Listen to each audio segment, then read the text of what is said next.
बहन जी आप संघर्ष करो, हम तुम्हारे साथ हैं। बाबा तेरा मिशन अधूरा, बहन जी करेंगे पूरा,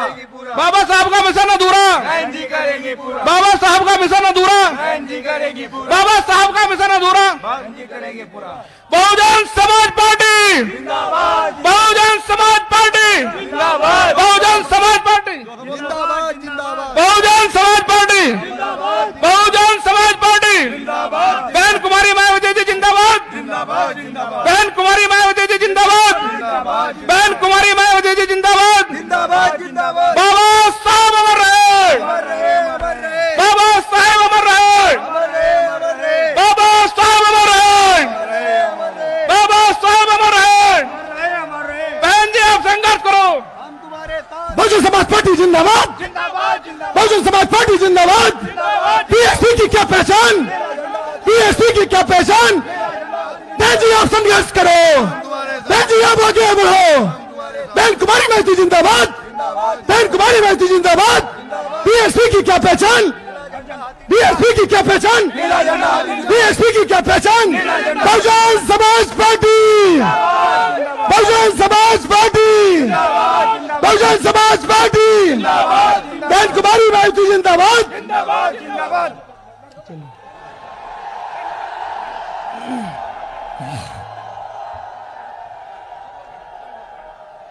बहुजन समाज पार्टी की राष्ट्रीय अध्यक्ष,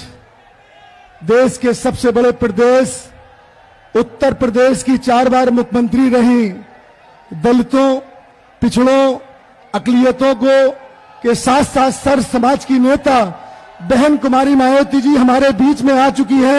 हम उनका स्वागत करते हैं, इस्तकबाल करते हैं, खैर मकदम करते हैं। जोरदार ताली बजाकर खैर मकदम करें बहन कुमारी मायावती जी का। इसी के साथ साथ मैं यहां हमारे प्रजापति समाज से, जैसे भूलाराम प्रजापति और देवेश प्रजापति जी के साथ साथ जो दारा सिंह प्रजापति लोकसभा के प्रभार प्रत्याशी हैं, और उनके साथ साथ ब्रजेंद्र चौधरी विजेंद्र जी एक सप्रेम घेट मुकुट देकर, सोने का मुकुट देकर स्वागत कर रहे हैं बहन जी का,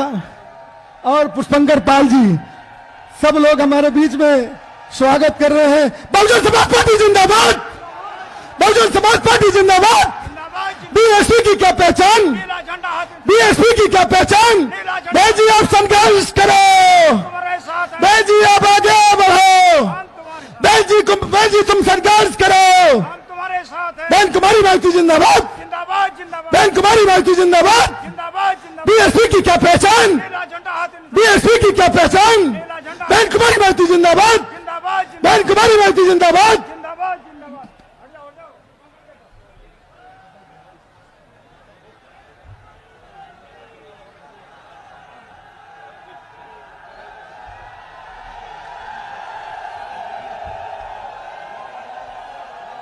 हमारे बीच में हम सबकी नेता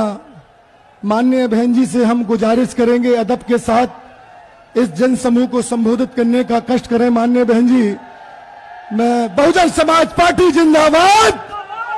बहुजन समाज पार्टी जिंदाबाद। धन्यवाद।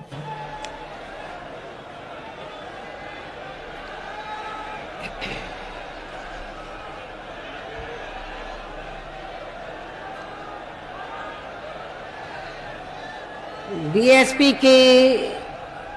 इस चुनावी जनसभा में इकट्ठा हुए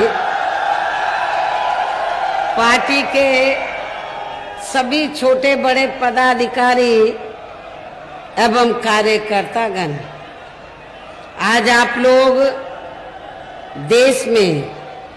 व यहाँ आपके उत्तर प्रदेश स्टेट में भी लोकसभा के लिए हो रहे आम चुनाव में आपके मुजफ्फरनगर लोकसभा की सीट से पिछड़े वर्ग से ताल्लुक रखने वाले श्री दारा सिंह प्रजापति जी व इसके साथ ही दूसरी सीट बिजनौर लोकसभा की सीट से चौधरी विजेंद्र सिंह जी, इन दोनों के समर्थन में आप इन पार्टी के इन दोनों उम्मीदवारों के समर्थन में आप लोग मुझे सुनने के लिए यहाँ भारी संख्या में इकट्ठा हुए हैं, तो उसके लिए मैं आप सभी लोगों का हार्दिक दिल से आभार प्रकट करती हूँ। वैसे आप लोगों को ये मालूम है कि हमारी पार्टी कांग्रेस, बीजेपी व अन्य किसी भी विरोधी पार्टी तथा गठबंधन आदि के साथ मिलकर नहीं, बल्कि अकेले ही अपने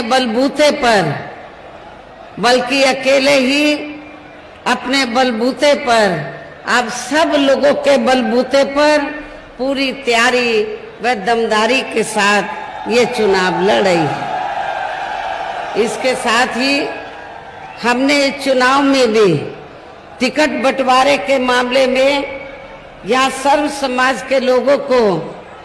उचित भागीदारी भी दी है, जिनको जिताने में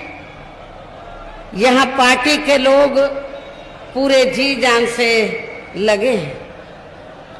आप लोगों को ये मालूम है कि जब पार्टी बनी थी और पश्चिमी यूपी में पार्टी के जनाधार को बढ़ाने का प्रयास किया जा रहा था, तो शुरू में खास तौर से पश्चिमी यूपी के लोग और पश्चिमी यूपी में जो विरोधी पार्टी के लोग हैं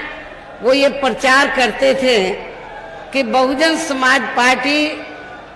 ये अपर कास्ट के खिलाफ है, और खासकर आपके मुजफ्फरनगर और आसपास के इलाके में तो खुल्लम खुल्ला ये प्रचार करते थे कि बीएसपी जाटों के खिलाफ है, ये प्रचार होता था। लेकिन आप लोगों को ये मालूम है कि बहुजन समाज पार्टी जब से बनी है तब से लेकर और 4 बार मेरे नेतृत्व में यूपी की सरकार बनी है, हमने पश्चिमी यूपी में खासकर आपके मुजफ्फरनगर जिले में हमने कोई भी दंगा फसाद आदि नहीं होने दिया है। हमने यहाँ कोई भी आपस में जातीय संघर्ष नहीं होने दिया है, सांप्रदायिक संघर्ष नहीं होने दिया है। सपा जब पावर में थी तो यहाँ जो बरसों से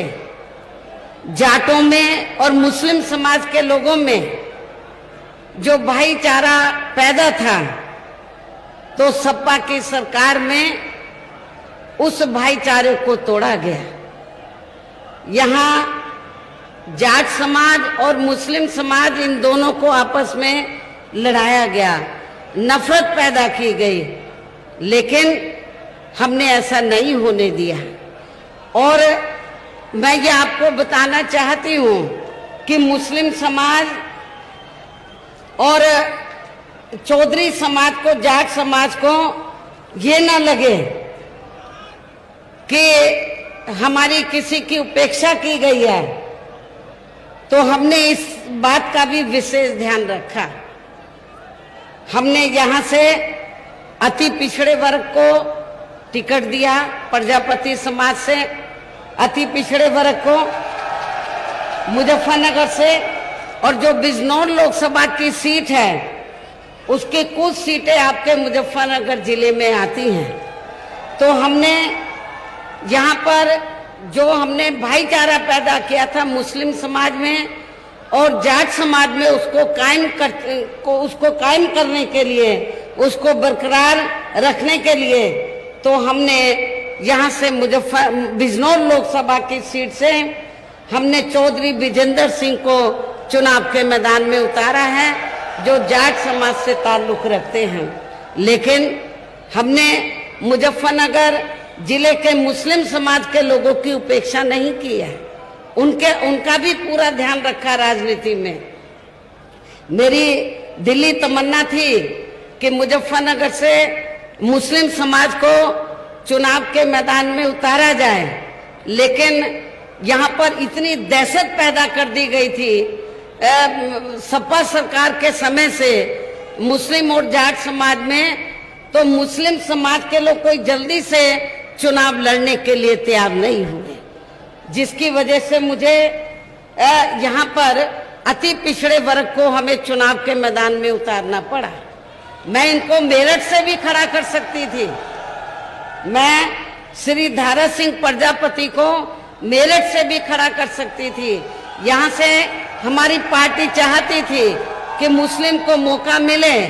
लेकिन यही मुस्लिम बहुत डरे हुए थे कि दूसरी पार्टी से जाट बिरादरी के लोग आ रहे हैं तो कहीं चुनाव में दंगा ना हो जाए, बहुत डरे हुए थे। तो उसको ध्यान में रखकर तो मैंने श्री धारा सिंह प्रजापति को मुजफ्फरनगर से खड़ा किया, लेकिन फिर भी मुजफ्फरनगर जिले से हमने मौलाना जमील अहमद कासमी जो मीरापुर से बीएसपी से विधायक रहे, तो मुजफ्फरनगर के मुस्लिम समाज के लोगों को ऐसा ना लगे कि उनकी उपेक्षा हो रही है, तो मैंने उनको आपके मुजफ्फरनगर लोकसभा की सीट से ही उत्तराखंड में एकदम लगी हरिद्वार लोकसभा की सीट है, तो मैंने इनको फिर मौलाना जी को चुनाव के मैदान में वहां से उतारा है। अब वो हरिद्वार से चुनाव जीत के जाएंगे तो समझ लो वो अकेले हरिद्वार ही नहीं, आप लोगों को लगेगा कि वो मुजफ्फरनगर के निवासी हैं, तो वो दोनों जगह के वो मेंबर पार्लियामेंट एक तरीके से आपके सामने वो रिप्रेजेंट करेंगे मतलब। तो इसलिए हमने मुस्लिम समाज का यहाँ नहीं दिया, तो हमने उनको मौका बगल की हरिद्वार लोकसभा की सीट से दिया है। ये भी मैं, और सहारनपुर तो बिल्कुल लगी हुई है, वहां से मौका दिया है। हमने क्षत्रिय समाज को कैराना से टिकट दिया है। तो हमने सर्व समाज का रिजर्व सीट तो शुरू कास्ट के लोग ही चुनाव लड़ते हैं, लेकिन हमने अति पिछड़े वर्ग को भी पूरा मौका दिया है। तो इसलिए हमने टिकट बंटवारे के मामले में तो इस बात का विशेष ध्यान रखा है कि सर्व समाज के लोगों को ये लगे कि हमारी अपनी पार्टी है। हालांकि आज यहाँ आपकी इकट्ठा हुई अपार भीड़, मैं भीड़ के जबरदस्त जोश को भी देखकर अब मुझे भी ये काफी हद तक भरोसा हो गया है कि पिछली बार की तरह इस बार भी आप लोग अपने प्रदेश से यहाँ लोकसभा के आम चुनाव में अपनी पार्टी का बेहतर रिजल्ट लाएंगे, अपने क्षेत्र से भी आप लोग बेहतर रिजल्ट लाएंगे। पिछली बार आप लोगों ने बिजनौर लोकसभा की जो सीटें इधर आती है मुजफ्फरनगर में, बीएसपी के उम्मीदवार को यहाँ से जिताकर भेजा। इस बार भी आप लोग रिकॉर्ड तोड़ वोटों के अंतर से चौधरी विजेंद्र सिंह को आप लोग जिताकर भेजेंगे। और इसी प्रकार जो हमारे प्रजापति समाज से उम्मीदवार हैं, अति पिछड़े वर्ग के लोग, चौधरी समाज के लोग भी, अपर कास्ट समाज के लोग भी, अति पिछड़े वर्ग के लोग, दलितों के साथ ये मिल जाए, फिर इन दोनों उम्मीदवारों को कोई हराने वाला नहीं है। तो मुझे आप लोगों के ऊपर ये पूरा भरोसा है कि आप लोग इन दोनों लोकसभा की सीटों को जरूर कामयाब बनाएंगे। इसके लिए अब मैं आप लोगों का ध्यान कुछ जरूरी बातों की तरफ दिलाना चाहती हूँ, और इस संबंध में विशेषकर मैं कांग्रेस, बीजेपी व इनके अन्य सभी सहयोगी दलों के बारे में ये कहना चाहूंगी कि आजादी के बाद शुरू में केंद्र व देश के काफी राज्यों में भी ज्यादातर सत्ता यहाँ कांग्रेस पार्टी के हाथों में ही केंद्रित रही है, किंतु इनकी खासकर दलित व आदिवासी एवं अन्य पिछड़ा वर्ग विरोधी तथा अन्य और मामलों में भी रही गलत नीतियों एवं गलत कार्य प्रणाली आदि की वजह से ही फिर इस पार्टी को केंद्र व काफी राज्यों की भी सत्ता से बाहर होना पड़ा है, तथा यही स्थिति इनकी सहयोगी पार्टियों की भी बनी रही है, जिस कारण ही फिर हमें बहुजन समाज पार्टी को बनाने की जरूरत पड़ी है। और अब पिछले कुछ वर्षों से बीजेपी एवं इनके सहयोगी दल केंद्र व अधिकांश राज्यों की भी सत्ता में काबिज हो गए हैं। साथ ही इनकी भी ज्यादातर जातिवादी, पूंजीवादी, संकीर्ण, सांप्रदायिक व द्वेषपूर्ण नीतियों एवं कार्य प्रणाली आदि से तथा इनकी कथनी व करनी में भी काफी अंतर होने की वजह से ही ऐसा लगता है कि इस बार ये पार्टी भी यानी कि भारतीय जनता पार्टी भी केंद्र की सत्ता में आसानी से वापस आने वाली नहीं है, बशर्ते यदि ये चुनाव इस बार फ्री एंड फेयर होता है तथा आम चर्चा के मुताबिक वोटिंग मशीनों में भी कोई गड़बड़ी आदि नहीं की जाती है। और वैसे भी इस बार चुनाव में इनकी कोई भी पुरानी व नई चल रही नाटकबाजी, जुमलेबाजी व गारंटी आदि काम में आने वाली नहीं है, क्योंकि अब देश की जनता काफी हद तक इस बात को समझ चुकी है कि इनकी पार्टी ने अब तक देश के विशेषकर गरीबों, कमजोर तबकों, मध्यम वर्गीय एवं अन्य मेहनतकश लोगों को जो इन्हें अच्छे दिन दिखाने के असंख्य प्रलोभन भरे वायदे किए हैं तथा अनेकों हवाई व कागजी गारंटी भी दी है, तो उनका जमीनी हकीकत में अभी तक इन्होंने लगभग 1/4 हिस्सा भी कार्य पूरा नहीं किया है, बल्कि इसके स्थान पर इनका ज्यादातर समय व ताकत भी यहाँ इनके अपने चहेते रहे बड़े बड़े पूंजीपतियों एवं धन्ना सेठों को ही ज्यादा से ज्यादा मालामाल व धनवान आदि बनाने में तथा उन्हें हर स्तर पर छूट देने व बचाने में ही लगी रही है, जिनके अधिकांश आर्थिक सहयोग से ही ये पार्टी व अन्य पार्टियां भी अपना संगठन चलाती हैं तथा चुनाव आदि भी लड़ाती हैं, जिसका काफी कुछ खुलासा बॉन्ड की आई अभी हाल ही में बॉन्ड की आई रिपोर्ट से भी हो जाता है। इसके साथ ही अब ऐसा लगता है कि कांग्रेस पार्टी की तरह बीजेपी ने भी केंद्र की तमाम सरकारी जांच एजेंसियों का ज्यादातर राजनीतिकरण ही कर दिया है। इसके अलावा देश के किसान वर्ग भी वर्तमान बीजेपी की सरकार में शुरू से ही अपनी विभिन्न समस्याओं को लेकर काफी ज्यादा दुखी व परेशान रहे हैं और अभी भी हैं, जबकि यूपी में 4 बार हमारी पार्टी की रही सरकार ने इनके हितों का भी हर स्तर पर विशेष ध्यान रखा है। हमारे पश्चिमी यूपी के किसान भाइयों को ये मालूम है कि जब मेरे नेतृत्व में सरकार बनी तो हमने आपकी हर फसल का उचित दाम दिया और खास तौर से जो गन्ना किसान हैं तो गन्ना किसानों को पूर्व में और वर्तमान में भी अभी भी किसी की पार्टी की सरकार ने इतना रेट नहीं दिया है तो जितना हमारी सरकार ने रेट बढ़ाकर गन्ना किसानों को दिया। और हमने ये नहीं देखा चाहे किसान है, मजदूर हैं, तो इनके हितों का पूरा ध्यान रखा। इतना ही नहीं बल्कि केंद्र में पूर्व की रही कांग्रेसी सरकार की तरह ही वर्तमान भाजपा सरकार में भी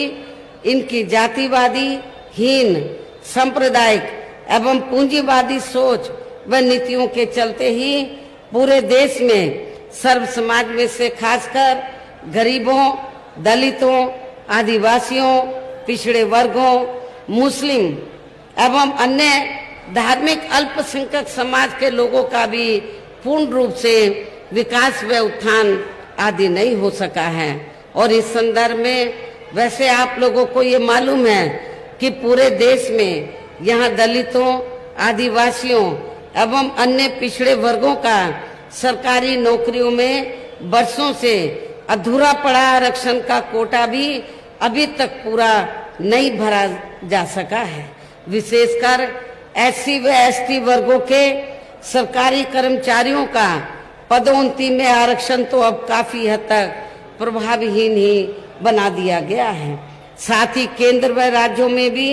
विरोधी पार्टियों की रही सरकारों में इन सभी वर्गों को प्राइवेट सेक्टर में आरक्षण दिए जाने की व्यवस्था किए बिना ही इनकी सरकारों के ज्यादातर सरकारी कार्य अब प्राइवेट सेक्टर के जरिए ही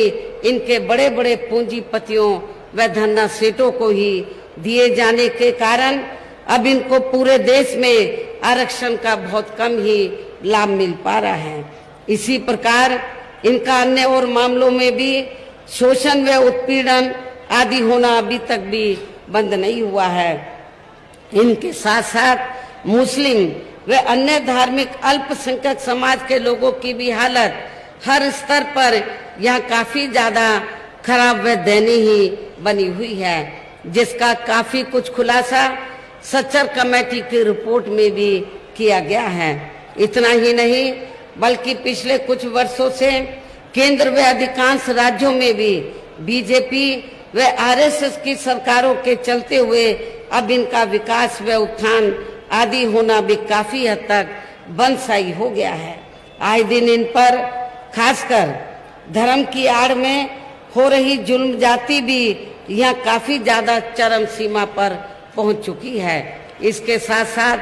अपर कास्ट समाज में से विशेषकर गरीब लोगों की भी हालत हमें कोई खास अच्छी नजर नहीं आती है। इनकी गलत कृषि नीतियों के कारण किसान वर्ग भी आए दिन आंदोलित ही रहता है। साथ ही इनकी गलत आर्थिक नीतियों की वजह से देश की अर्थव्यवस्था पर भी इसका काफी बुरा प्रभाव पड़ रहा है, जिससे यह विशेषकर छोटे एवं मध्यम वर्गीय व्यापारी वर्ग भी काफी ज्यादा दुखी व परेशान हैं। और अब केंद्र में पूर्व की रही सरकारों की तरह ही वर्तमान बीजेपी की सरकार में भी यहाँ पूरे देश में गरीबी, बेरोजगारी एवं महंगाई आदि भी लगातार काफी ज्यादा बढ़ रही है। देश में हर स्तर पर फैला भ्रष्टाचार भी अभी तक कम नहीं हुआ है। साथ ही अपने देश की सीमाएं भी अभी तक पूरे तौर से सुरक्षित नहीं है। ये भी बड़ी चिंता की बात है। ऐसे में अब आप लोगों को देश में हो रहे लोकसभा आम चुनाव में कांग्रेस, बीजेपी व इनकी सहयोगी पार्टियों को भी केंद्र की सत्ता में आने से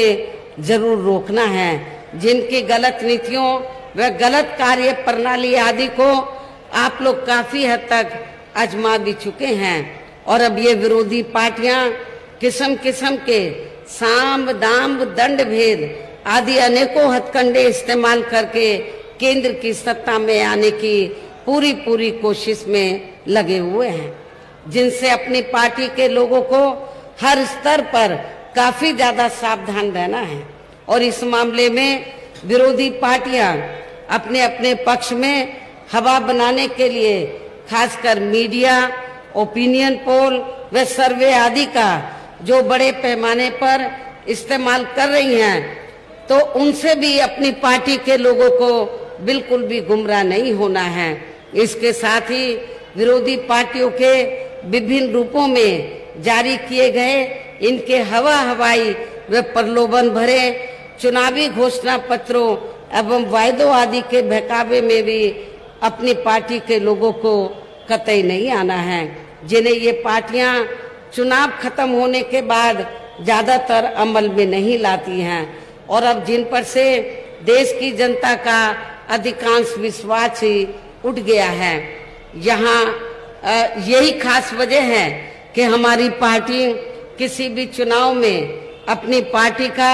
कोई भी चुनावी घोषणा पत्र आदि जारी नहीं करती है। वैसे भी हमारी पार्टी किसी भी मामले में कहने में बहुत कम बल्कि कार्य करके दिखाने में ही ज्यादा विश्वास रखती है। और इस बात का सबसे बड़ा सबूत ये है कि उत्तर प्रदेश में 4 बार हमारी पार्टी के नेतृत्व में रही सरकार ने चुनाव में पार्टी के बिना जारी किए गए घोषणा पत्र के ही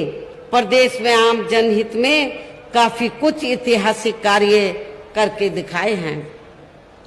जिनकी अब देश में अधिकांश पार्टियों की सरकारें काफी नकल भी कर रही हैं। जबकि इस मामले में हमारी पार्टी का ये कहना है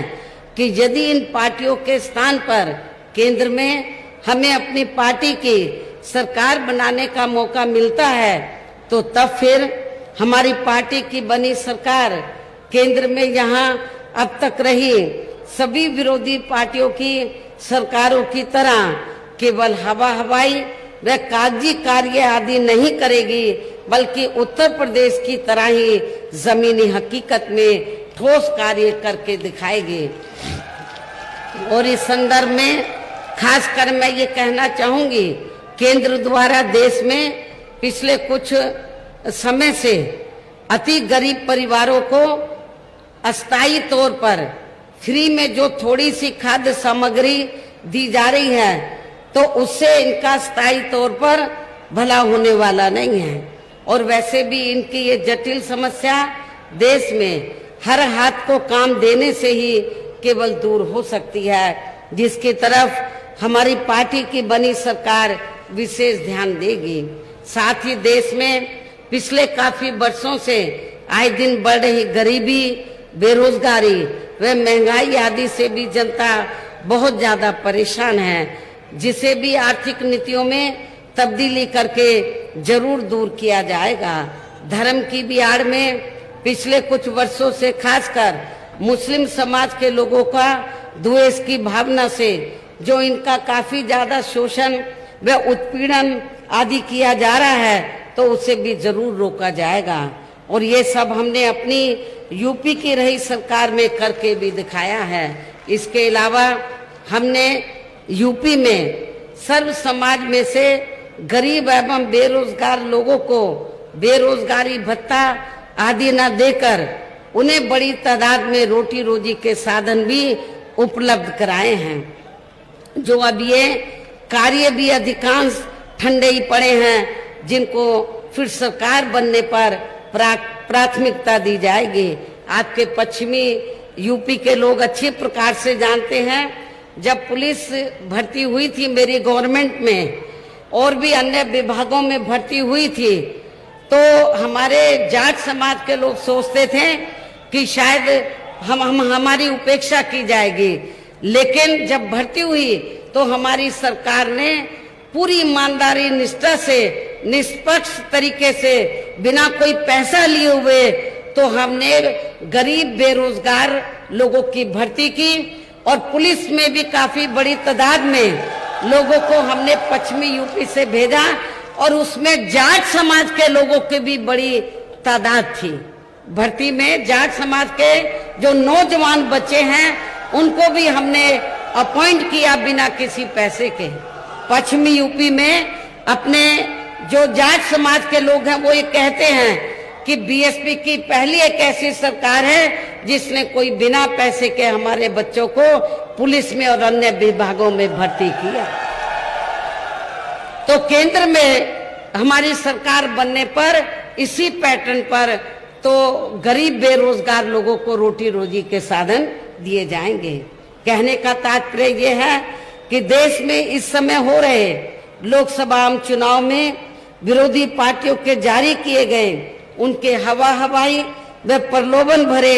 चुनावी घोषणा पत्रों आदि के बहकावे में अब यहाँ खासकर देश के अति गरीबों, मजदूरों, बेरोजगारों एवं अन्य जरूरतमंद लोगों को बिल्कुल भी नहीं आना है। और अब इन्हें ऐसी सभी विरोधी पार्टियों को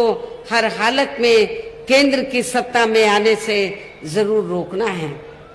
जिनकी कथनी व करनी में काफी अंतर रहा है तथा जिन्हें ये लोग वर्षों से आजमा भी चुके हैं। ऐसे में अब मेरा यही कहना है कि आप लोगों को अपने खुद के व अपने प्रदेश एवं देश के भी हित में अपने वोटों को आप लोगों को यहाँ अपने वोटों को आप लोगों को यहाँ कांग्रेस, बीजेपी व अन्य विरोधी पार्टियों को न देकर केवल अपनी एकमात्र हितैषी पार्टी बहुजन समाज पार्टी को ही देना है। जो ये पार्टी उत्तर प्रदेश की तरह ही केंद्र में भी अपनी पार्टी की सरकार बनने पर फिर पूरे देश में यहाँ अपनी पार्टी की सर्वजन हिताय व सर्वजन सुखाय की नीतियों पर आधारित ही सरकार चलाएगी। इसके साथ साथ केंद्र से जुड़ी आपके क्षेत्र की जो भी यहाँ स्थानीय समस्याएं होंगी तो उन्हें भी फिर दूर करने का जरूर हर संभव पूरा प्रयास किया जाएगा। और इस मामले में